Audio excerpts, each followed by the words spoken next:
समय आएगा इस हमसे छूट जाएगा, तब प्रकृति का विनाश चालू होगा। ठीक है, तो प्रकृति का विनाश रुक जाए इसके लिए।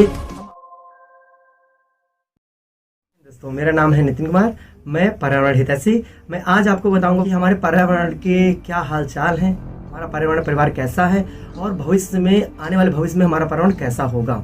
ठीक है, आप सभी विद्यार्थियों को, लोगों को, युवाओं को ये जानना चाहिए कि पर्यावरण किस प्रकार से हमारे द्वारा कृत्यों को झेल रहा है। ठीक है, आज पर्यावरण के हाल जो है मैं आपको अगर बताऊंगा तो अभी आपको समझ में आएगा, ताकि आप वीडियो को पूरी तरीके से समझें और देखें, इस पर्पज से देखें कि हम भी अपने पर्यावरण को कुछ जानते हैं। मैं आपको पूरी तरह से परिचित कराऊंगा अपने पर्यावरण से। आपको पता है जलवायु परिवर्तन, क्लाइमेट चेंज नामक एक शब्द जो है पूरे पर्यावरण में सबसे ज़्यादा फेमस, सबसे प्रसिद्ध शब्द हो गया है। इस समय में ये समझना बहुत जरूरी है कि ये जल और वायु परिवर्तन है क्या। आपको समझ में आया?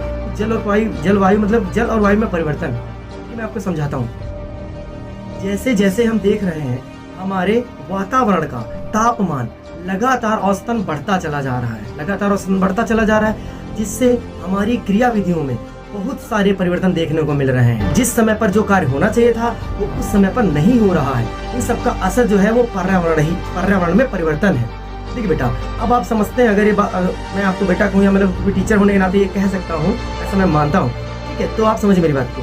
जलवायु परिवर्तन, जैसे कि आपके पास जल है, मृदा है, वायु है, अग्नि है, सारी चीजें हैं। इन सब में जब परिवर्तन होने लग जाता है, कुछ ना कुछ चेंज देखने को मिलते हैं, हम उसे जलवायु परिवर्तन के नाम से जान लेते हैं कि हाँ भाई अब सब कुछ बदल रहा है। अब बेटा, ये जलवायु परिवर्तन पीछे कारण क्या है?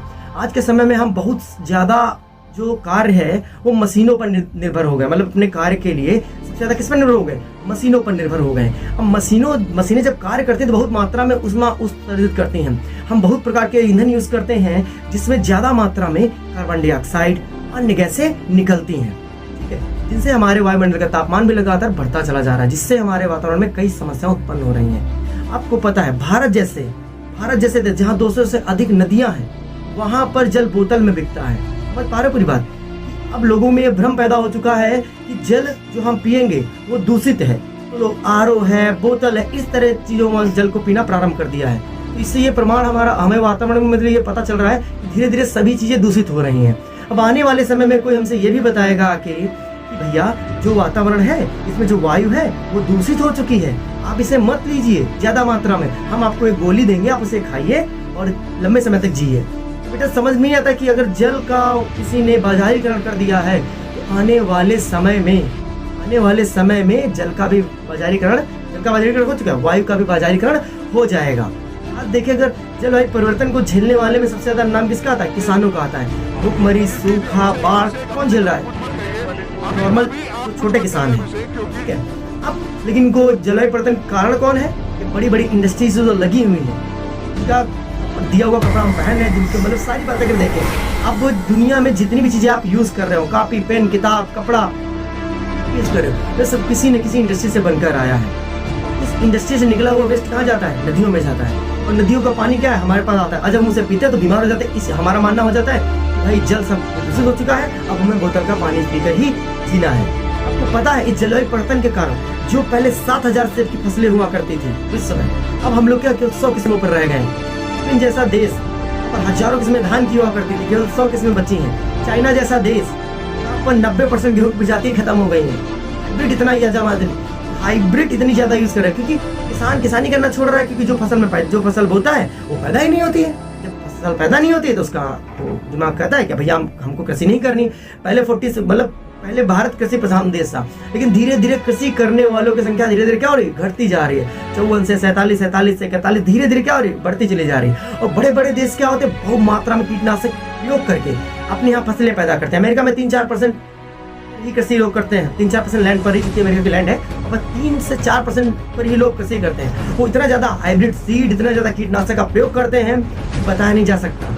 भारत में भी कीटनाशक का प्रयोग धीरे धीरे मात्रा में बढ़ रहा है। हम लोग कहते हैं ऑर्गेनिक फार्मिंग, लेकिन हम कीटनाशक प्रयोग बहुत मात्रा में कर रहे हैं। कीटनाशक का प्रयोग करने से क्या होता है? वो हमारी जो खाद्य श्रृंखला है, जैसे कि पौधा बनाने का काम करता है, हम लोग तो खाने का काम करते हैं, इसी तरह इस खाद्य श्रृंखला में सब एक दूसरे पर निर्भर है। क्या होता है? जो कीटनाशक डाला गया उसका पॉइजनसनेस जो होती है, जहरीलापन धीरे धीरे क्या होता है? पूरी खाद्य श्रृंखला में आ जाता है। क्या होता है? प्राणियों में नए नए परिवर्तन देखने को मिलते हैं।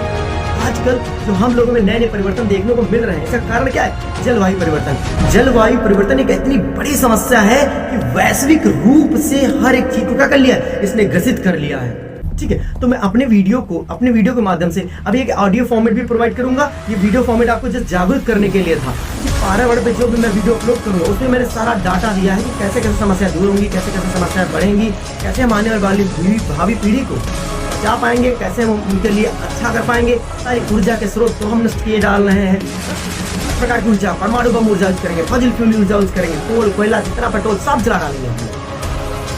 क्रूरता से हम लोग प्रकृति पड़ेंगे। एक समय आएगा, इस समय से छूट जाएगा, तब प्रकृति का विनाश चालू होगा। ठीक है, तो प्रकृति का विनाश रुक जाए, इसके लिए हम आपसे निवेदन करते हैं कि आप अपनी सहमति कमेंट बॉक्स में जरूर बताएं। ठीक है, हमारे ऑडियो वाले वीडियो को जरूर देखें। मैं उसमें पूरे माध्यम से मैंने सारी बातों को समझाया है। धन्यवाद।